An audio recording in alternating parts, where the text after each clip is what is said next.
Bapak,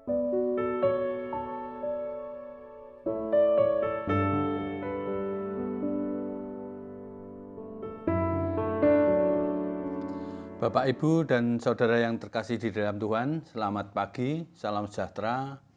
Saya berharap di pagi ini jemaat Tuhan senantiasa diberikan kebahagiaan dan kesehatan. Bacaan pagi ini diambil dari Yohanes 12 ayat yang ke-20 sampai dengan 36. Namun saya akan mengambil satu ayat saja, yaitu pada ayat yang ke-24. Dan nanti selepas ini Bapak Ibu bisa membaca selengkapnya. Aku berkata kepadamu, sesungguhnya jikalau biji gandum tidak jatuh ke dalam tanah dan mati, ia tetap satu biji saja. Tetapi jika ia mati, ia akan menghasilkan banyak buah. Agak sulit kita membayangkan tanaman gandum seperti apa, karena di negeri kita memang tidak diusahakan tanaman tersebut. Sementara pernah dikembangkan di Wonogiri, yaitu di daerah Pracimantoro yang tanahnya cukup kering, tanaman tersebut ditanam. Tetapi ternyata juga tidak berkembang sampai sekarang. Tapi ada beberapa tanaman yang sejenis dengan gandum yang berkembang, yaitu kita kenal dengan nama cantel atau sorghum. Itu bisa dikatakan satu keluarga dengan gandum tersebut. Sebagaimana kita ketahui bahwa untuk menanam sorghum atau gandum sebenarnya hanya cukup menggunakan satu biji saja. Kemudian tanaman ini akan membentuk rumpun dan akhirnya akan menghasilkan buah. Jikalau biji gandum tidak jatuh ke dalam tanah dan mati, ia tetap satu biji saja. Tetapi jika ia mati, ia akan menghasilkan banyak buah. Di sini dimaksudkan biji tersebut berubah menjadi bentuk lain, yaitu sebuah tanaman baru. Sebuah tanaman akan bertumbuh dan nantinya akan menghasilkan biji lagi dan akan menghasilkan banyak gandum atau biji yang dihasilkan. Jadi Bapak, Ibu, dan Saudara yang terkasih, tidak seorang pun akan menikmati sebuah tuayan bila ia membiarkan biji gandum yang dimilikinya tidak disimpan, tetap disimpan, dan tidak ditanam. Jelas untuk dapat berbuah, maka sebuah biji gandum harus terlebih dahulu jatuh ke dalam tanah atau dalam arti ditanam dan mati. Dalam pembacaan firman hari ini, biji gandum yang dimaksudkan adalah Tuhan Yesus. Dalam ayat Nas menggambarkan dirinya sendiri. Kalau Tuhan Yesus tidak taat sampai mati di kayu salib, ia tidak akan berbuah. Tidak ada korban penebusan dosa dan tidak ada keselamatan. Dengan kata lain, manusia berdosa akan tetap menanggung akibat dari dosa seperti tertulis bahwa sebab upah dosa ialah maut, tetapi karunia Allah ialah hidup yang kekal dalam Kristus Yesus Tuhan kita. Diambil dari Roma 6 ayat yang ke-23. Bapak, Ibu, dan Saudara yang terkasih, tetapi oleh karena Tuhan Yesus mau taat sampai mati, bahkan mati di kayu salib, maka ada buah yang dihasilkan, yaitu orang yang percaya kepadanya diselamatkan dan diperdamaikan dengan Allah. Tuhan Yesus yang telah menjadi biji gandum yang jatuh ke tanah dan mati, akhirnya menghasilkan tuayan, yaitu jiwa-jiwa yang diselamatkan. Inilah prinsip menabur dan menuai. Kapanpun Anda memiliki kebutuhan, Anda menanamlah benih. Mungkin akan lebih banyak waktu, lebih banyak energi, lebih banyak biaya, atau juga harus lebih banyak dukungan dari kerabat ataupun hubungan yang lain.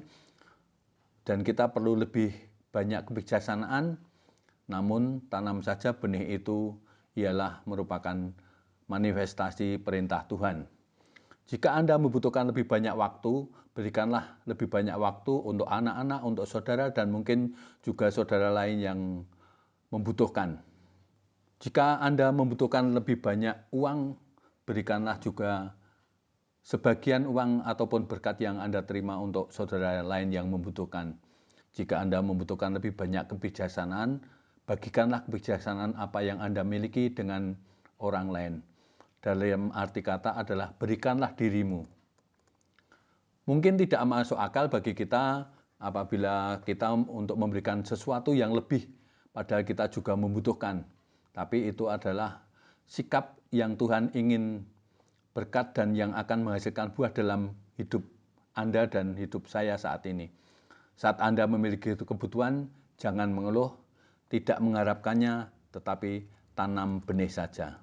Cukupkah kita hanya mengucap syukur saja kepada Tuhan atas segala pengorbanannya? Tidak.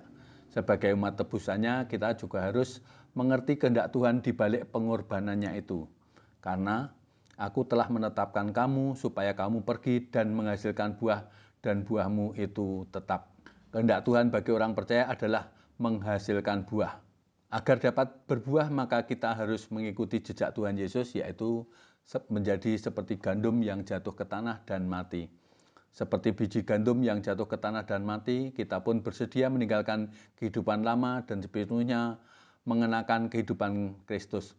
Aku telah disalibkan dengan Kristus, namun aku hidup, tapi bukan lagi aku sendiri yang hidup, melainkan Kristus yang hidup di dalam aku. Dan hidupku yang kuhidupi sekarang di dalam daging adalah hidup oleh iman dalam Anak Allah yang telah mengasihi aku dan menyerahkan dirinya untuk aku. Dibaca di Galatia yang kedua ayat 19b sampai dengan 20. Bapak Ibu, oleh karena pengorbanan Kristus, setiap kita yang percaya kepadanya diselamatkan dan memiliki tanggung jawab untuk hidup sama seperti Kristus hidup. Demikian renungan pada pagi hari ini, kiranya menjadi berkat bagi kita semua. Amin. Mari kita berdoa. Bapa kami yang ada di surga, yang kami kenal dalam nama Tuhan kami Yesus Kristus, syukur dan terima kasih Tuhan, pada awal pagi ini Engkau telah memberikan firman-Mu kepada kami. Kiranya kami akan menjadi biji yang akan berkembang dalam kehidupan kami dan akan berguna bagi saudara kami.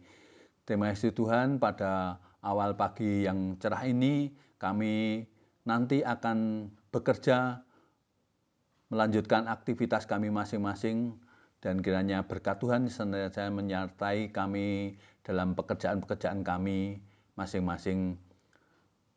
Tuhan, kiranya kami juga berdoa pada saudara kami yang lain, kiranya pada masa pandemi ini Tuhan senantiasa menyertai kami dan keluarga-keluarga di jemaat-Mu di GKJ Sukoharjo ini.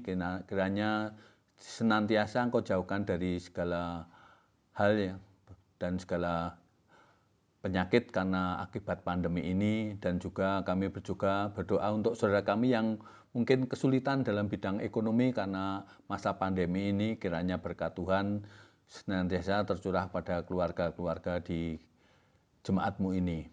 Tuhan, kiranya nanti setelah kami menyelesaikan pekerjaan kami, nanti akhirnya kami akan pulang juga ke rumah masing-masing untuk dapat berkumpul dengan keluarga kami. Kiranya berkat Tuhan senantiasa menyertai pekerjaan kami, dan kiranya juga orang-orang yang akan bertemu dengan kami dalam aktivitas hari ini. Kiranya Tuhan menyertai kami, hanya dalam nama Yesus kami berdoa dan mengucap syukur. Amin.